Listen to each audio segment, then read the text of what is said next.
এখানে বাংলাদেশ ব্যাংকের officer general 2026-এ আসা একটি প্রশ্ন নিয়ে আমরা আলোচনা করব।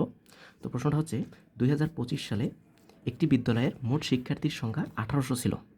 2025 সালে একটা বিদ্যালয়ে মোট শিক্ষার্থী ছিল 1800 জন। 2026 সালে সেই বিদ্যালয় থেকে 5% ছেলে শিক্ষার্থী চলে গেছে, মানে বিদ্যালয় ত্যাগ করে গেছে, অন্য বিদ্যালয়ে চলে গেছে। হ্যাঁ, এরকম যাইতে পারে, টিসি নিয়ে যাইতে পারে। এবং সেখানে কী হয়েছে, 7% মেয়ে শিক্ষার্থী নতুন করে আবার ভর্তি হয়েছে। 5% ছেলে শিক্ষার্থী চলে গেছে, বাট 7% মেয়ে শিক্ষার্থী চলে আসছে নতুন করে ভর্তি হওয়ার জন্য।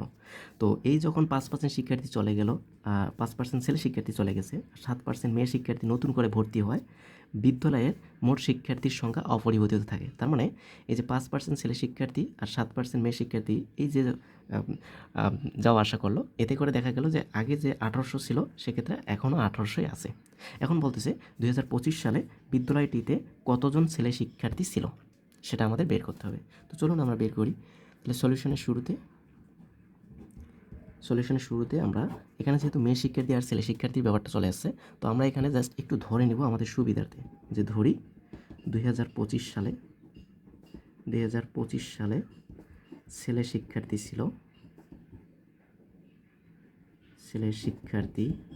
ছিল এক্স জন। ওকে, আমি দুইটাই ধরে নিই। এবং 2025 সালে মেয়ে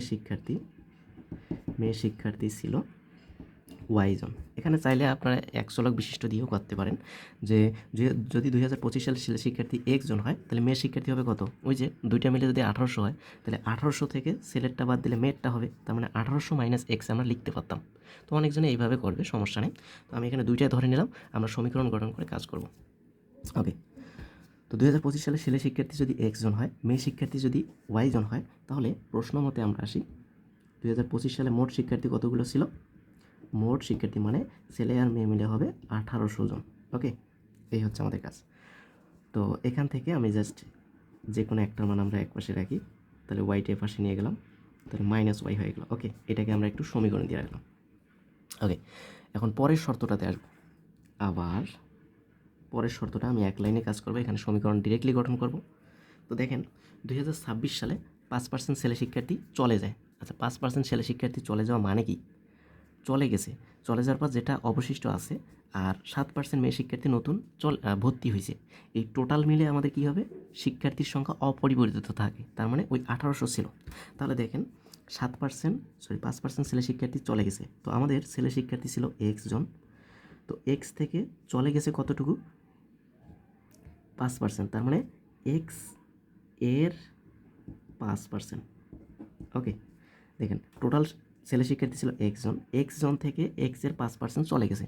তাহলে চলে যাওয়ার পর যেটা থাকবে, যেটা অবশিষ্ট থাকতেছে, সেটা হচ্ছে আমাদের ওই স্কুলে বর্তমানে আছে এখন এই সংখ্যাটা। আর মেয়ে শিক্ষার্থী ছিল ওয়াই জন, সেখানে আরও নতুন করে ভর্তি হয়েছে, তার মানে নতুন চলে আসছে, যোগ হবে ওয়াই এর কত পার্সেন্ট? 7%। দেখেন এই যে ওয়াই আগের থেকে ছিল মেয়ে শিক্ষার্থী ওয়াই জন, আবার নতুন করে 7% ভর্তি হয়েছে, তার মানে আগে থেকে ওয়াই জন ছিল 7% নতুন ভর্তি হয় ওয়াই এর 7%, তার মানে এটা যোগ অবস্থায় থাকতেছে। তাহলে টোটাল মেয়ে শিক্ষার্থী হচ্ছে 26 সালে। আর এক্স জন ছিল আমাদের ছেলে শিক্ষার্থী, সেক্ষেত্রে 5% ছেলে শিক্ষার্থী চলে গেছে। তো চলে গেছে, তার মানে মাইনাস হয়ে যাবে মোট ছেলে শিক্ষার্থী থেকে। যেটা এখন থাকবে বিয়োগ করার পর, সেটা হচ্ছে এখন ওই বিদ্যালয়ে অবশিষ্ট আছে। তো এই দুইটা যদি আমরা মেয়ে শিক্ষার্থী আর ছেলে শিক্ষার্থী আমরা কম্বিনেশন করি, যোগ করি, তাহলে হবে আমাদের ওই শিক্ষার্থীর সংখ্যা অপরিবর্তিত থাকবে। প্রশ্নে যেহেতু বলছে, তার মানে 1800 জন হবে। ওকে, তো এখন আমরা এটাকে জাস্ট এখন সমাধান করব।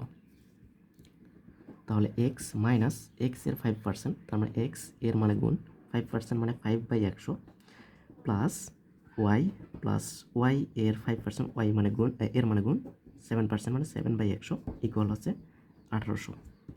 ইমপ্লাইজ দ্যাট, এখানে আমরা যদি এই দুটার মধ্যে লসাগু করি, তাহলে 100 এক্স মাইনাস 5x, প্লাস এখানে যদি আমরা লসাগু করি তাহলে 100 এই দুটার মধ্যে, তাহলে 100 ওয়াই প্লাস 7y ইকুয়াল হচ্ছে আমাদের 1800। ওকে, ইমপ্লাইজ দ্যাট এখানে থাকতেছে আমাদের 95x/100, প্লাস এখানে থাকতেছে 107y/100 ইকুয়াল হচ্ছে 1800। ওকে, তাহলে এখন আমরা যদি লসাগু নিই, লসাগু হচ্ছে 100, একসাথে একবারে আমরা লসাগু নিতে পারতাম, তো নিলাম না, আমরা সহজ করে নিলাম একটু।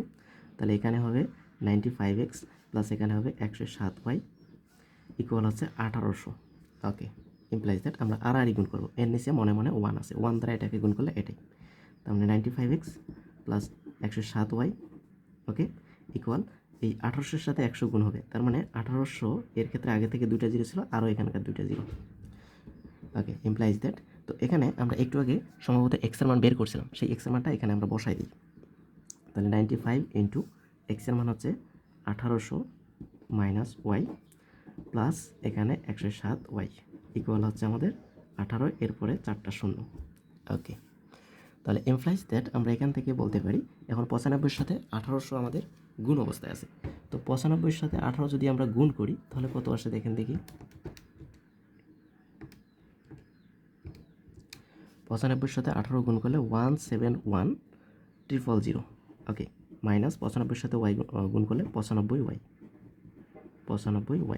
ওকে, প্লাস 107y ইকুয়াল হচ্ছে আমাদের 1800, এরপরে 4টা শূন্য।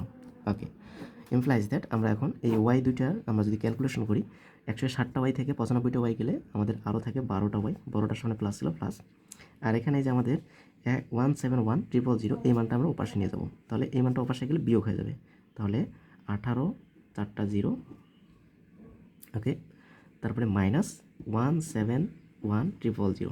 ওকে, তো এটা থেকে আমরা যদি 18 এর পরে 4টা জিরো আমরা ওইটা থেকে বাদ দিই, এটা থেকে যদি আমরা এই মানটা বাদ দিই তাহলে আসতেছে আমাদের কত, 9,000, তার মানে 12y ইকুয়াল হচ্ছে আমাদের 9,000। তো সেক্ষেত্রে আমরা এখান থেকে y এর মানটা বের করি, তাহলে y ইকুয়াল 12টা এখানে গুণ অবস্থায় ছিল, সেটা আসি ভাগ হয়ে যাবে, তাহলে ভাগ করলে আমাদের কত আসে, ভাগ করলে আসতেছে আমাদের 750। ওকে, ওয়াই এর মান হচ্ছে 750, তার মানে এই যে ওয়াই এর মান যে আমরা পাইলাম সেটা ধরছিলাম আমরা 2025 সালে মেয়ে শিক্ষার্থী ছিল ওয়াই জন। তো 2025 সালে যদি আমরা বলতো মেয়ে শিক্ষার্থী কতজন ছিল, তাহলে এই যে 750 জন হইতো। তাহলে অতএব ওয়াই এর মান 1 ইমপ্লাইজ দ্যাট, মানে 1 নম্বরে আমরা বসাবো, তাহলে এক্স এর মান পাবো, তাহলে এক্স ইকুয়াল 1 নম্বর সমীকরণ ছিল 1800 মাইনাস ওয়াই, তার মানে 1800 মাইনাস 750 বিয়োগ করলে আসতেছে আমাদের 1050। তো এই যে 1000 যে 50 জন আমরা পাইলাম, এখানে এক্সের মান, এক্সটা ছিল আমাদের 2025 সালে কতজন ছেলে শিক্ষার্থী ছিল, তো সেটাই আমাদের বের করতে বলছিল যে 2025 সালে বিদ্যালয়টিতে কতজন ছেলে শিক্ষার্থী ছিল। ছেলে শিক্ষার্থী ছিল 2025 সালে 1050 জন। তো এটাই ছিল আমাদের কাঙ্ক্ষিত ফলাফল। তো আশা করি বুঝতে পারছি, আর এই রিলেটেড যত প্রশ্ন আছে আশা করি এখন থেকে আপনারা সলভ করতে পারবেন। তো আজকে এই পর্যন্তই, সবাই ভালো থেকে সুস্থ থেকে, আল্লাহ হাফিজ।